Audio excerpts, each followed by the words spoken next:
Inovasi, jumpa bersama saya, Yosi Fatrianti dari Badan Litbang Provinsi Sumatera Selatan dalam acara One Day One Innovation, satu hari satu inovasi, tiada hari tanpa inovasi.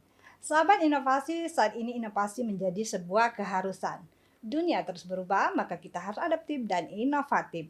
Untuk menginspirasi, kami hadir dengan para inovator hebat dengan inovasi-inovasinya dalam acara One Day One Innovation. Nah, sahabat inovasi, di podcast kita kali ini kita akan berbicara tentang sesuatu yang tema yang cukup berbeda, tapi ini tentu saja memiliki suatu terobosan yang akan memberikan kita informasi dan tentunya sangat bermanfaat juga. Saat ini kita telah kehadiran seorang narasumber, yaitu Bapak Dr. Erwan Surya Negara. Beliau adalah budayawan dari Provinsi Sumatera Selatan. Nah, seperti apa bincang-bincang kita? Ikuti terus perbincangan kami dengan Bapak Dr. Erwan Surya Negara. Langsung saja kita sapa. Selamat datang Pak Erwan. Terima kasih Yosi. Ya, sehat ya Pak ya? Alhamdulillah. Oke Bapak, ini sangat menarik ya Pak. Saya udah baca bahwa terobosan atau tema yang akan kita bahas ini mengenai potensi Sriwijaya yang ada di Sumatera Selatan. Nah, ini sangat menarik Pak. Sebenarnya Sriwijaya ini dan apa juga yang menjadi latar belakang Bapak ini kok tertarik untuk melakukan riset atau penelitian tentang potensi Sriwijaya di Sumsel ini? Ya, begini Yosi. Ya Pak. Kita ketahui Sumatera Selatan ini selain dikenal sebagai Provinsi Sumatera Selatan, juga sering disebut sebagai Bumi Sriwijaya. Kita pernah punya Stadion Bumi Sriwijaya. Betul, ya. Kita punya Universitas Sriwijaya. Betul. Kita punya Kodam Sriwijaya. Semuanya itu hanya ada di Sumatera Selatan. Jadi, artinya dari situ kita dapat pesan. Kalau sekarang ini kita dapat SMS, kurang lebih. Kalau di dunia digital sekarang, kita dapat japrian bahwa Sriwijaya itu ada di Sumatera Selatan. Betul. Dan Sriwijaya ini sejak abad ke-20 awal itu sudah menjadi sejarah dunia, warisan sejarah dunia yang menarik perhatian oleh peneliti-peneliti dunia sehingga dia masuk ke ranah sejarah dunia. Jadi sejarah Sriwijaya itu salah satu sejarah dunia yang diperbincangkan dalam sejarah dunia. Nah, karena itu Sumatera Selatan harus menjadikan ini satu potensi yang bisa diangkat sehingga mata dunia akan melihat kembali ke Sumatera Selatan. Mengapa? Karena Sriwijaya selama 1 abad lebih sudah diteliti para ahli. Betul. Dan terus-menerus menjadi perhatian. Betul. Dia fenomenal, selalu menarik banyak orang kalau kita membicarakan Sriwijaya. Termasuk pembicaraan kita hari ini, nanti akan banyak respon, banyak komen tentang kesriwijayaan. Ada yang pro, ada yang kontra. Itu sebabnya Sriwijaya itu disebut salah satu kerajaan atau kedatuan yang fenomenal. Ya, memang benar sekali ya Pak ya. Saya juga sih sering membaca ya Pak, karena kita sebagai orang Sumsel ya Pak ya, sangat tertarik sekali dengan keberadaan Sriwijaya ini. Dan terkadang keberadaan Kerajaan Sriwijaya ini banyak yang mengakui ya Pak ya. Ya, betul. Iya, jadi sebenarnya di mana sih yang memang tempatnya Kerajaan Sriwijaya ini Pak? Ya, jadi dalam fenomenanya Sriwijaya ini sehingga ada beberapa pendapat yang mengatakan ada 2 teori yang mengatakan bahwa Sriwijaya itu pusat pemerintahannya berpindah-pindah. Itu teori salah satunya. Kemudian ada teori kedua bahwa pusat pemerintahan Sriwijaya itu di Palembang. Betul. Nah, jadi sejak Sriwijaya ini menjadi fenomena sejarah dunia, dua kutub itu selalu tarik-menarik. Ada yang mengatakan bahwa pusat pemerintahan Sriwijaya itu berpindah-pindah, tidak hanya Palembang.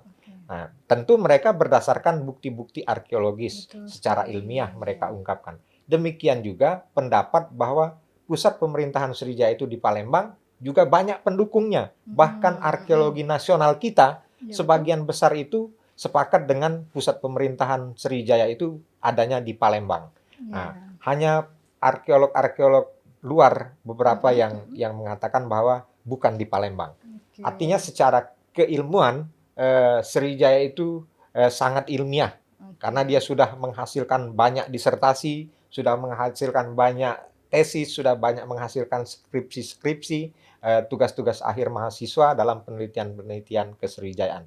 Nah, memang sampai hari ini masyarakat awam terutama tidak melihat tanda-tanda kebesaran Sriwijaya itu. Sehingga ini sering menjadi kritik dari mereka, apakah benar Sriwijaya itu ada atau hanya wacana-wacana tentang masa lalu. Iya, betul. Betul sekali Pak. Memang saya juga membaca Pak, memang banyak berkembang wacana-wacana seperti itu ya Pak ya. Tapi Ya. kita masyarakat di Sumsel ini sangat meyakini ya Pak ya, Betul. bahwa kerajaan Sriwijaya itu ada di Palembang. Ya, Betul. tentu saja karena kita juga seperti budayanya itu ya Pak sangat kental sekali sangat dengan kental. kita di masyarakat ya Pak ya. Nah, berbicara tentang potensi Sriwijaya Pak ya, ini apa saja yang sebenarnya sudah kita lakukan ya Pak ya, tentu saja banyak sekali ya Pak ya. Nah, kita bicara potensi Sriwijaya. Tadi sudah saya katakan sebenarnya Sriwijaya itu sudah diteliti para ahli seabad lebih. Betul. Sehingga kalau kita mau bertanya tentang data-data Sriwijaya itu sudah lengkap. Di antaranya ada di Pusat Arkeologi Nasional kalau kita di Indonesia ini. Ada di Balai Arkeologi Sumatera Selatan di Kancil Putih. Juga ada di Jambi sebagai Badan Pusat Purbakala Regional Sumatera Bagian Selatan. Nah, data-data Sriwijaya itu sudah lengkap, sudah mereka tulis dalam bentuk jurnal-jurnal arkeologi bahkan. Juga banyak peneliti-peneliti sudah menghasilkan buku-buku tentang kajian Sriwijaya mereka. Nah, artinya ke depan yang dituntut oleh masyarakat itu adalah implementasi. Betul. Implementasi dari nilai-nilai kesrijayaan itu apa yang bisa bermanfaat buat masyarakat. Kita khususnya Sumatera Selatan ketika Pak Gubernur Herman Deru awal menjabat gubernur, waktu itu saya dengar beliau bertanya ke masyarakat dan beberapa organisasi apa ikon atau apa tanda Sumatera Selatan ini, ikon Sumatera Selatan ini yang bisa diterima oleh masyarakat se-Sumatera Selatan. Karena kita tahu masyarakat Sumatera Selatan ini beragam-ragam. Seperti yang di sesi tadi, kita ada masyarakat etnis Ogan, Komering, dan lain sebagainya. Nah, kalau tanda-tanda etnisitas ini kita angkat sebagai ikon Sumatera Selatan, ini akan terjadi kontra reproduksi. Nah, bagaimana waktu itu Pak Gubernur sudah memberikan pertanyaan kritis. Kira-kira apa ikon Sumsel yang bisa diterima oleh masyarakat seluruh Sumatera Selatan? Betul. Nah, saya punya gagasan kalau ingin mengangkat ikon yang sifatnya diterima oleh masyarakat Sumatera Selatan, bahkan diterima oleh masyarakat Indonesia, bahkan diterima oleh masyarakat dunia adalah ikon Sriwijaya. Salah satu buktinya kita Sumatera Selatan sudah disebut sebagai Bumi Sriwijaya. Nah, nilai-nilai inilah yang tentu kalau kita dorong dan kita angkat kembali nilai-nilai Sriwijayaan itu bisa memberikan nilai ekonomis sesungguhnya kepada masyarakat Sumatera Selatan, masyarakat Indonesia, dan bisa menjadi perhatian dunia. Karena Sriwijaya itu sudah menjadi warisan dunia. Dia bukan hanya warisan Sumsel, dia bukan hanya punya Palembang, dia bukan hanya punya Indonesia, dia punya Arab, punya India, punya Cina, dan lain-lain. Sehingga Sriwijaya ini kalau kita Sumatera Selatan angkat dan revitalisasi, rekonstruksi kesriwijayaan itu bisa mengembalikan Palembang sebagai pusat perhatian dunia. Oke, baik. Nah, berbicara soal nilai-nilai luhur yang dimiliki pada zaman Sriwijaya Pak ya, tentu banyak sekali ya Pak yang sudah melekat dan memasyarakat tentunya di masyarakat kita khususnya Sumatera Selatan. Apa saja Pak nilai-nilai kesriwijayaan itu? Ya, yang mungkin belum banyak diungkap oleh kawan-kawan arkeologi atau kawan-kawan sejarawan. Nilai kesriwijayaan salah satu yang bernilai tinggi dan relevan dengan keindonesiaan hari ini adalah nilai budi luhur. Betul. Jadi Sriwijaya dulu sangat menjunjung budi luhur itu. Dia menjunjung perbedaan, dia menjunjung toleransi perbedaan agama, dia menjunjung kerakyatan, ekonomi, mereka menjunjung demokrasi. Nah, artinya masyarakat Sriwijaya dulu itu adalah masyarakat yang menjunjung tinggi budi luhur. Nah, Oke. nilai budi luhur dari Kesrijayaan ini relevan dengan Pancasila Indonesia hari ini. Filosofi Betul. kita, filosofi bangsa kita, Pancasila itu semuanya kalau dia kita kupas Pancasila itu pastilah nilai-nilai budi luhur. Oke. Ketuhanan yang Maha Esa itu pasti dimiliki oleh orang yang berbudi luhur. Oke. Kerakyatan, persatuan, musyawarah, keadilan itu pastilah dimiliki oleh orang yang berbudi luhur. Artinya, orang berbudi luhur atau konsep budi luhur itu adalah kepancasilaan. Pancasila itu adalah kebudiluhuran. Oke. Di Jadi situ memang nilai besar relevannya dengan Indonesia hari ini. Oke, jadi memang filosof apa Pak, nilai-nilai luhur yang sudah dibawa oleh Kerajaan Sriwijaya pada zaman itu ya Pak, sudah cocok sekali Dengan Indonesia hari ini. diimplementasikan Iya. di negara Indonesia saat ini ya Pak ya. Ya, karena dia relevan dengan Pancasila tadi. Iya, iya. Jadi sudah sangat baik, cukup cocok sekali ya Pak Ya, ya. Jadi betul. kalau negarawan kita membuat satu semboyan kita itu ya Pak ya, Pancasila, dan ya. lambang negara kita itu ya Pak Ya, ya. burung Garuda, Oh, ya. burung Garuda. Oke, baik. Nah, Pak, ini tentu saja sangat banyak sekali potensi-potensi pada zaman Sriwijaya itu yang bisa diimplementasikan pada zaman sekarang. Nah, sehubungan dengan inovasi tentunya Pak, ya, kita berbicara soal terobosan. Ini Bapak sebagai budayawan, terobosan apa yang ingin dilakukan agar nilai-nilai luhur ini bisa tersampaikan atau memasyarakat, khususnya kami generasi muda ini loh Pak, ya, Ya. yang hanya mendengar cerita gitu ya Ya. Pak. Ya. Nah, itu Ya. mungkin ada satu terobosan dari Bapak sebagai budayawan. Ya, dari hasil penelitian saya tentang Sriwijaya ini, saya sudah menghasilkan gagasan, sudah memiliki konsep-konsep bagaimana agar Kesriwijayaan ini bisa memberikan manfaat bagi masyarakat Oke. Indonesia. Di antaranya manfaat secara ekonomis, Betul. kemudian manfaat secara filosofis, kemudian manfaat secara ilmu pengetahuan. Betul. Mengapa? Karena dari Sriwijaya kita bisa bicara tentang hukum masa lalu. Oke. Bahwa Sriwijaya itu sudah menjunjung hukum itu penting. Itu ada di prasasti-prasasti Sriwijaya sebagai hukum tertulis pada waktu itu, sumber hukum tertulis. Artinya bangsa kita sudah memiliki sumber hukum tertulis itu sejak masa Sriwijaya. Ada di prasasti-prasasti Sriwijaya. Nah, gagasan inovasinya adalah yang baik itu adalah Sriwijaya itu bermanfaat buat masyarakat hari ini dan ke depan. Itu tentu akan inovatif sifatnya karena dia memberikan manfaat.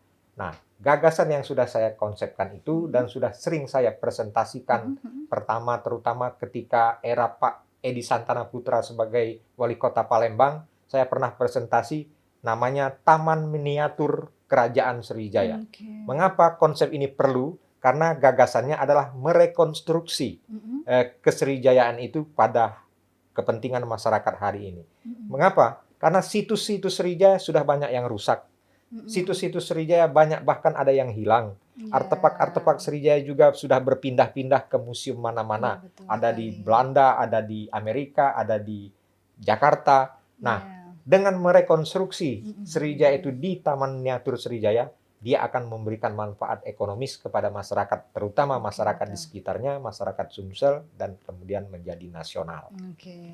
Dan dengan adanya inovasi ini Pak, tentu saja masih bisa ya untuk generasi kita penerus ini masih bisa melihat itu ya Pak ya, bahwa jadi masyarakat sekarang generasi penerus akan menjadikan itu sebagai tempat wilayah studi, wisata ilmu pengetahuan, dan wisata budaya serta wisata seni. Oke. Kalau itu kita realisasikan. Iya. Jadi memang sangat Dan perhatian dunia akan ke Sumsel karena dia sudah warisan dunia. Iya. Dan memang sudah diakui dunia ya Pak ya, internasional tentunya ya Pak ya. Oke, baik. Bapak sebenarnya banyak, saya sungguh amat tertarik ya Pak, karena saya berbicara dengan langsung budayawan yang melakukan riset tentang Sriwijaya ini, karena selama ini juga saya hanya membaca ya Pak ya. Nah, cuma hanya karena keterbatasan waktu Pak, mungkin nanti di lain waktu kita bisa berbincang-bincang kembali untuk mengulas lebih jauh tentang Sriwijaya ini ya Pak ya. Oke, baik. Pak Irwan, makasih sudah hadir di acara podcast kami. Tentunya Sama-sama. informasi ini sangat baik sekali, terutama kami generasi muda ya Pak Ya, ya, yang tentunya eh, sangat kurang sekali akan informasi ini tentunya Pak Irwan ya. ya. Jadi untuk masyarakat inovatif Mm, mm. akan bagaimana memanfaatkan Sriwijaya ini sebagai karya-karya inovasi, tentunya dengan kita memahami nilai-nilai dan sejarah kesriwijayaan, ini bisa diangkat menjadi karya-karya inovasi. Betul. Berupa misalnya tentang konten YouTube, tentang Betul, musik, tentang betul karya sekali sastra, ya. tentang karya seni rupa, tentang teater dan lain Hmm. sebagainya, pementasan cerita tentang Sriwijaya ini bisa dikemas dengan konsep kekinian yang digital. Oke. Nah, inilah salah satu harapan kita membicarakan Sriwijaya ini secara inovatif agar masyarakat inovasi Indonesia itu juga berpikir inovatif. Oke, betul sekali Pak Erwan, saya setuju. Dan tentunya dengan cara inovasi ini dengan secara tidak langsung kita ikut melestarikan Nilai-nilai itu. nilai-nilai budaya Sriwijaya itu ya Pak ya. Oke, baik Pak Erwan. Closing statement dari Bapak mungkin untuk membangun semangat anak-anak sahabat inovasi di rumah tentunya untuk terus berinovasi, silakan. Ya, jadi untuk kawan-kawan inovasi Indonesia, Sumatera Selatan, jadikanlah latar belakang potensi kita itu sebagai dasar dalam berkreasi. Mengapa? Karena keunikan, kekhasan Sumatera Selatan itulah yang akan nanti bersaing dengan keunikan dari negara-negara luar. Karena di luar tidak ada Sriwijaya, di luar tidak ada potensi-potensi yang sifatnya kelokalan ada di Sumatera Selatan. Jadi, untuk membuat karya inovasi itu harus memperhatikan hal-hal yang unik yang ada di Sumatera Selatan. Oke, baik Pak Erwan, terima kasih. Ditunggu Sama-sama. lagi kedatangan Bapak tentu saja dengan tema-tema yang terbaru yang tentunya sangat memberikan informasi yang bermanfaat ya Pak ya. Ya. Oke, baik sahabat inovasi, demikianlah perbincangan kami dengan Dr. Erwan Suryanegara yang tentunya sangat bermanfaat sekali, dan ini informasi ini kita dapatkan langsung dari narasumbernya ya, yang jadi ini cukup akurat ya. Dan tentu saja sahabat inovasi seperti yang disampaikan oleh Pak Erwan, tentu saja berinovasilah dengan tetap memperhatikan nilai-nilai luhur yang ada di masyarakat kita, dan tetap semangat untuk terus berinovasi tentunya dengan jurus 4S kita. Setiap orang adalah inovator, setiap masalah peluang inovasi, setiap solusi harus sinergi, dan setiap inovasi harus konkret hasilnya. Salam inovasi.